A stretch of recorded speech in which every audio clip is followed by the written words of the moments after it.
नमस्कार, मैं हूं दिबांजलि मोइत्रा। पूर्वी लद्दाख में पिछले साल चीनी सेना के हमले में भारत माता की रक्षा करते हुए 20 जवान शहीद हो गए और तभी से लद्दाख में तनाव है। बैठक पे बैठक होते रहते हैं, लेकिन जैसे एक साल पहले स्थिति थी, आज भी स्थिति वैसी ही। आज उसी घटना के एक साल पूरे हो गए।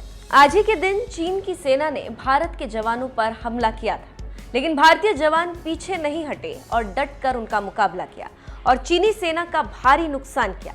लेकिन उस हमले के एक साल बाद भी क्या स्थिति है और भारतीय सेना और चीनी सेना की रणनीति में क्या बदलाव आए, आज हम उस घटना के उसके हिसाब से भारतीय सेना की रणनीति और चीनी सेना के नापाक इरादों पर बात करेंगे।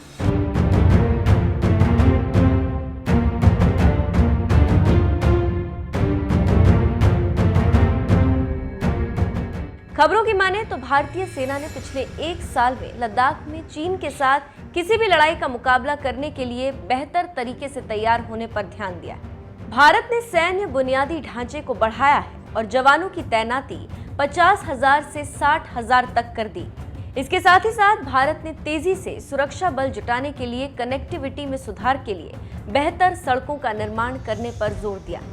आपको जानकर ताज्जुब होगा कि पिछले एक साल से लद्दाख में जमीन पर 50,000 से अधिक सैनिक हाई अलर्ट पर हैं। इस हाई अलर्ट के दौरान भारतीय सेना के जवान कड़ाके की ठंड के बावजूद भी उन स्थानों पर डटे रहे जहां का तापमान 0 से -40 डिग्री सेल्सियस से नीचे चला जाता।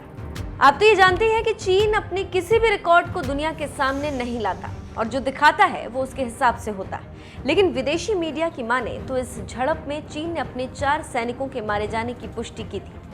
सैनिकों ने अब यहां सिर्फ 1.5 किलोमीटर की दूरी पर खास तौर पर अपना ध्यान रखा है।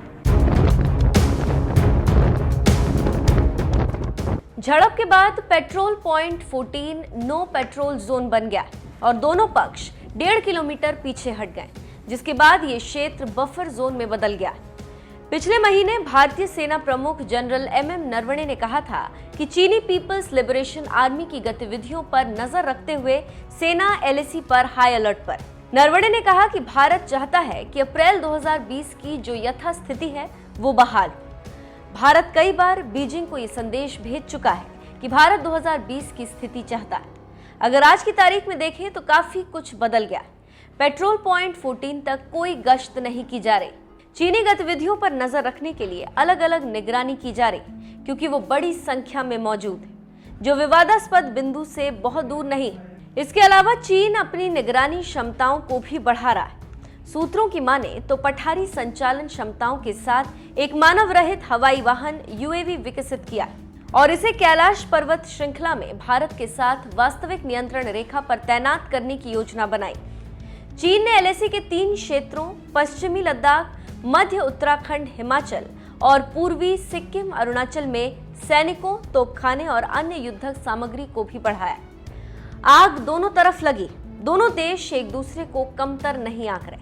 अगर चीन कुछ कर रहा है तो भारत भी उसका जवाब दे रहा है। अब देखना होगा कि आगे क्या होता है, लेकिन जो भी हो, चीन की हेकड़ी भारत ने निकाल दी और चीन सेफ रास्ता खोज रहा है पतली गली से निकलने के लिए।